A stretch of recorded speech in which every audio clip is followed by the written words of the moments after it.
All right, so if you guys are unaware, we got Naughty Dog back in the news. And boys, this one, this was so typical. You know what this reminds me of? You know what this reminds me of? Hold on. Let me see if I can find it really quick. So this reminds me the Star Wars situation. Let me see if I could pull it up really quick.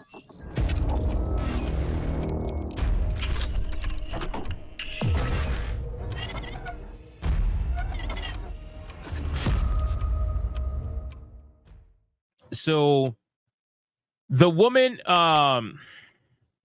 what's the name of the fucking show? My God. What is the name of the show? Kenobi. Okay, so Kenobi. All right. So let's see. Where is it at? So if you guys remember, I don't know if you do, but what was her name? Moses Ingram? I think Moses Ingram was her name. So, no, it wasn't the Acolyte. It wasn't the Acolyte. Moses Ingram was an actress that was basically prepared, apparently, for racism and bigotry before the show was even announced. Right? They already had the entire PR spin ready. Right? I don't know if you guys remember that. They had the entire PR spin ready to go. Ready to go. Before the show was even revealed. The moment the show was revealed, they had the racism narrative ready. They had all that. And then come to find out later down the line that Disney actually prepared Moses Ingram for preemptive racism, basically, and preemptive backlash, right? So apparently the same thing has now been happening with Naughty Dog, where Naughty Dog has apparently been preparing the intergalactic, the heretic prophet lead for more racism and more hatred, apparently. So let's go into, and you know, it's ridiculous, man. It really is ridiculous that these people are trying to keep them in such a ridiculous victim bubble because they know exactly what they're doing. Neil Druckmann knows what he is utilizing this woman for, which is why he's preparing her, because he already knows what he's doing and he knows what the result of what he's doing is going to be. He's done it already before. He's done it with Abby, and now he's doing it with this actress. But in any case, let's continue. So everyone who knows what happened when Naughty Dog released The Last of Us Part 2 in 2020. It was dragged through the ringer for several reasons, facing review bombing issues, despite being an utter masterpiece of a video game. So we already know where this article is going to be. Just so you guys know, Insider Gaming, massive shillery. All right, massive shillery, but that's fine. We're going to use them anyway. Being fully aware of what some gamers are like,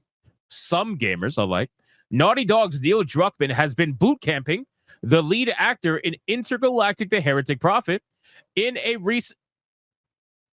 What?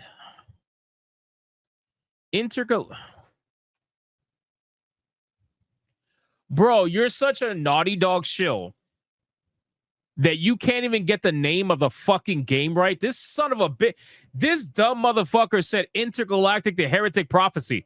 That's not the name of the game. The name of the game is Intergalactic: The Heretic Oh my God. Anyway, hey, as long as you're a good bootlicker, it really doesn't matter.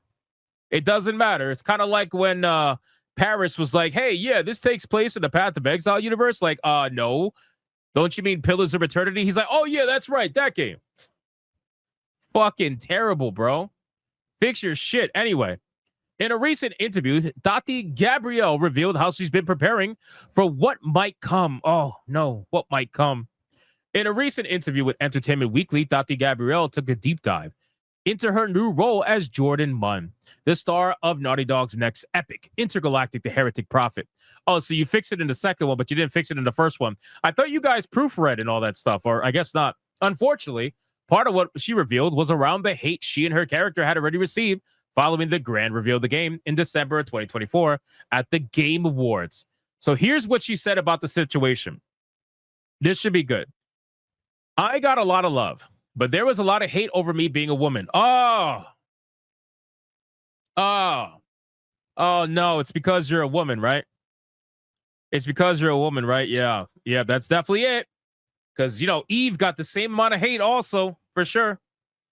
For sure, Princess Peach gets the same amount of hate when she shows up in a video game, right? I'm sure fucking Zelda gets the same amount of hate, right? Yeah, same. It's all because they're women. Yeah, women. That makes sense. Oh wait, but you got to throw one. You got to be extra, right? You can't just be woman, right? It's got to be woman of color, right? So she's a woman of color.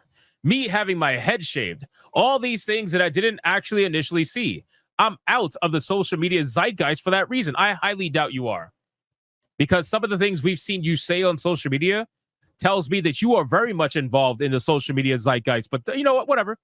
But once I did, Neil was like, ignore it. No matter what, me and you, we're going to make something beautiful. We're going to make something that we're proud of. Yeah. He said the same thing to Anita Sarkeesian, and now she's basically nowhere to be found. So, I mean, there's that. She then explained that Druckmann, the creator of the Intergalactic and The Last of Us, had been preparing her for the worst. Neil's been booty camping, and I'm going to say booty camping because I think it's funnier.